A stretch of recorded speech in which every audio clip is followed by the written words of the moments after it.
एक लड़की थी जो कृष्ण जी की अनन्य भक्त थी। बचपन से ही कृष्ण भगवान का भजन करती थी। भक्ति करते करते बड़ी हो गई। भगवान की कृपा से उसका विवाह भी श्रीधाम वृंदावन में किसी अच्छे घर में हो गया। विवाह होकर पहली बार वृंदावन गई, पर नई दुल्हन होने से कहीं जा न सकी और मायके चली गई। और वो दिन भी आया जब उसका पति उसे लेने उसके मायके आया। अपने पति के साथ फिर वृंदावन पहुंच गई। पहुंचते पहुंचते उसे शाम हो गई।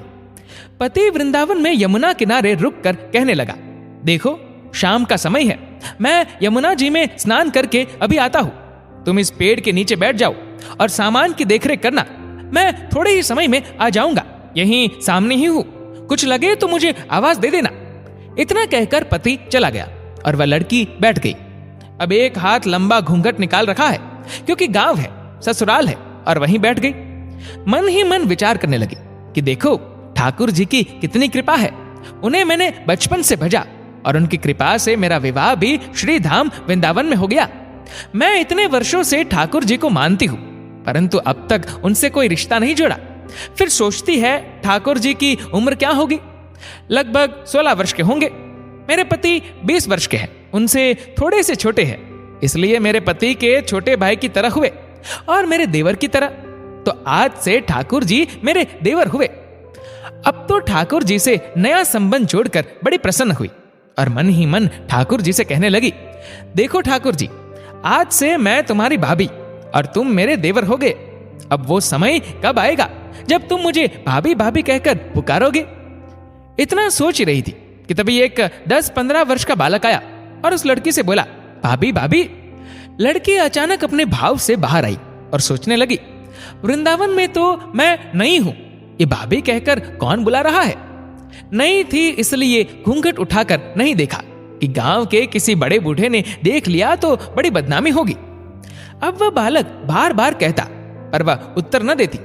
बालक पास आया और बोला, भाभी नेक अपना चेहरा तो दिखाई दे। अब वह सोचने लगी, अरे ये बालक तो बड़ी जिद कर रहा है, इसलिए कस के घूंघट पकड़कर बैठ गई कि कहीं घूंघट उठाकर देख न ले।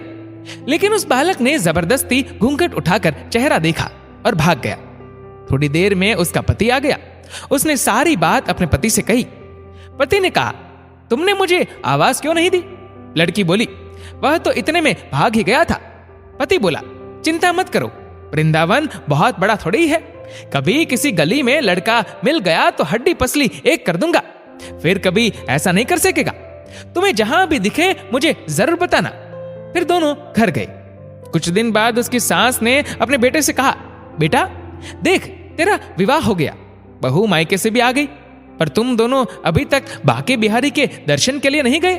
कल जाकर बहू को दर्शन करा कर लाना। अब अगले दिन दोनों पति पत्नी ठाकुर जी के दर्शन के लिए मंदिर जाते हैं। मंदिर में बहुत भीड़ थी। लड़का कहने लगा, देखो तुम स्त्रियों के साथ आगे जाकर दर्शन करो, मैं भी आता हूं। अब वह आगे गई, पर घूंघट नहीं उठाती। उसे डर लगता कोई बड़ा बूढ़ा देखेगा तो कहेगा, नई बहू घूंघट के बिना घूम रही है। बहुत देर हो गई।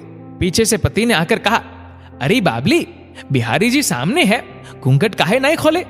घूंघट नहीं खोलेगी तो दर्शन कैसे करेगी? अब उसने अपना घूंघट उठाया और जो बांके बिहारी जी की ओर देखा तो बांके बिहारी जी की जगह वही बालक मुस्कुराता हुआ दिखा। तो एकदम से चिल्लाने लगी, सुनिए, जल्दी आओ, जल्दी आओ। पति पीछे से भागा भागा आया। बोला, क्या हुआ? लड़की बोली, उस दिन जो मुझे भाभी भाभी कहकर भागा था ना, वह बालक मिल गया। पति ने कहा, कहाँ है? अभी उसे देखता हूं। ठाकुर जी की ओर इशारा करके बोली, ये रहा, आपके सामने ही तो है। उसके पति ने जो देखा तो अवाक रह गया और वहीं अपनी पत्नी के चरणों में गिर पड़ा और बोला, तुम धन्य हो, वास्तव में तुम्हारे हृदय में सच्चा भाव ठाकुर जी के प्रति है।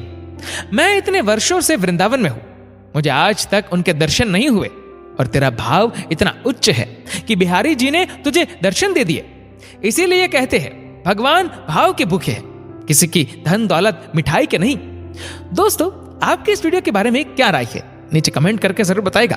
और अगर आपको ये वीडियो अच्छा लगा हो तो इसको लाइक करेगा, शेयर करेगा ज्यादा से ज्यादा लोगों तक, और ऐसी ही और भी इंस्पिरेशनल वीडियोस के लिए सब्सक्राइब करें हमारे यूट्यूब चैनल को और फेसबुक पर फॉलो करें हमारे पेज को।